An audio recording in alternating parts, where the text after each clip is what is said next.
nous avions déjà évoqué la notion de Arba Parashiot. Pendant le mois de Hadar, il y a 4 sections exceptionnelles qu'on doit lire. Parashat Shkalim, Zachor, avant Purim, Parashat Para HaChodesh, après Purim. Donc, on a déjà parlé de Parashat Shkalim, maintenant, on va parler de Parashat Zachor.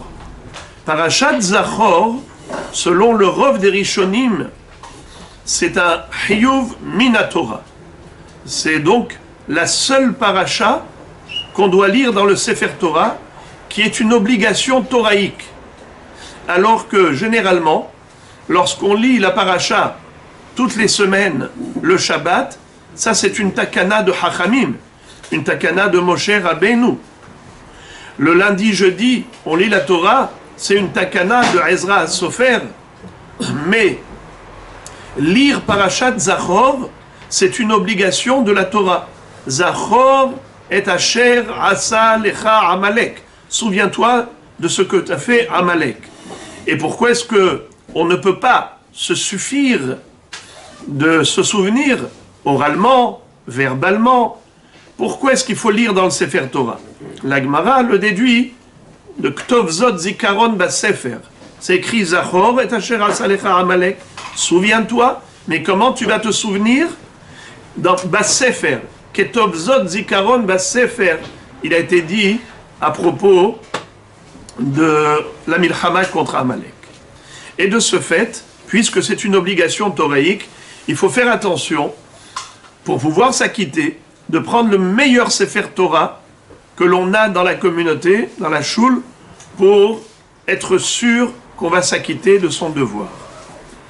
Puisque c'est une mitzvah de la Torah, il faut qu'il y ait absolument une kavana, c'est-à-dire l'intention de s'acquitter de son devoir. C'est ce qu'on appelle dans le Shulchan Aruch, mitzvot, tzrichot, kavana.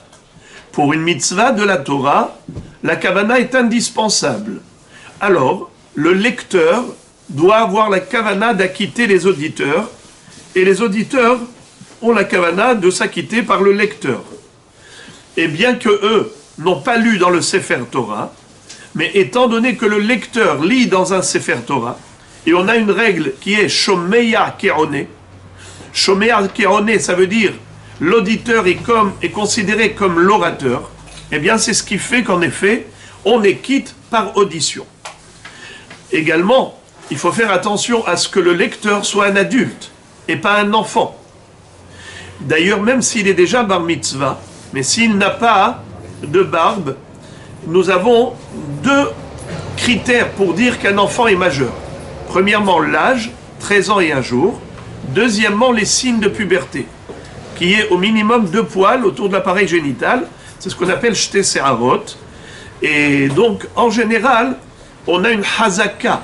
Une chazaka, c'est que imigia liklal shanim, igia liklal se'arot. S'il a atteint l'âge, certainement, il a également les signes de puberté. On n'a pas besoin de vérifier. Mais il y a des poskim qui disent cette hazaka, elle est valable que pour des mitzvot rabbiniques. Mais lorsqu'il s'agit d'acquitter le tzibour pour Parashat Zachor, qui est Minatora, tu ne peux pas t'appuyer sur cette présomption hazaka, que s'il a l'âge, il a certainement les signes de puberté. Non, il faut vraiment être sûr. Mais le Rivash, c'est l'un des Rishonim, Rabbi Yitzhak bar Sheshat, lui il dit que même pour une mitzvah de la Torah, on peut s'appuyer sur cette présomption, sur cette hazaka. Et donc si tu as un enfant qui est bar mitzvah 13 ans et 1 jour, qui lit la Torah, ne le fais pas descendre, laisse-le lire le maftir Parashat Zachor, afin d'acquitter le tzibour. On peut s'appuyer sur le Rivash. Mais de préférence, il faut choisir quelqu'un qui a déjà de la barbe, quelqu'un qui a, ça veut dire même s'il se rase, mais au moins on est sûr qu'il a pas seulement l'âge, il a même les shte se'arot. Qu'en est-il des femmes? Est-ce que les femmes ont l'obligation d'écouter Parashat Zachor, oui ou non? Alors, pour les femmes, c'est une mahloket. Pourquoi? Parce que certains disent que le but de Parashat Zachor, c'est de faire la guerre à Amalek. Le but de Zachor est Asher Asa Lecha Amalek, c'est pour qu'il y ait milhama l'Hashem ba'amalek midordor. Timhe et zecher Amalek. Efface tout souvenir de Amalek, toute trace de Amalek. Ce qui veut dire, ce qui sous-entend qu'il faut faire la guerre. Est-ce qu'une femme peut aller faire la guerre? Non. Une femme n'est pas faite pour la guerre. Isha ilobat milhama.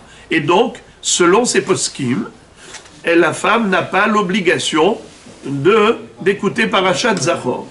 Tandis que d'autres disent que non. La mitzvah de Zachor et la mitzvah de la guerre, ce sont deux choses différentes.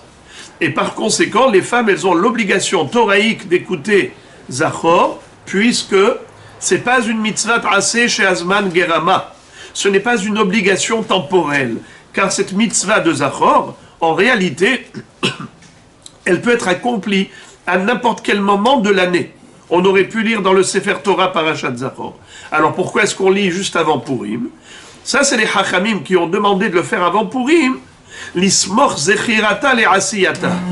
Parce que à Purim, on a détruit Haman, on a fait justement, concrètement, la mitzvah de Timchet zecher Amalek, en abattant les Amalekim qui se trouvaient là-bas dans l'Empire perse. Quand on a abattu Haman qui était descendant de Amalek, eh bien, l'ismor zechirata le asiyata. Le Shabbat qui précède Purim, on lit Parashat Zachor pour joindre la théorie à la pratique, la mitzvah à l'accomplissement. C'est pour cela qu'on a choisi le Shabbat qui précède Purim. Mais dans l'absolu, toute l'année est un zman apte à cette lecture. D'ailleurs, imaginons par exemple, si on n'avait pas la possibilité d'écouter Parashat Zachor avant Purim, ou bien par exemple le Sefer Torah s'est avéré pasoul, inapte à la mitzvah. Il y avait des erreurs dans le Sefer Torah, donc il n'était pas caché.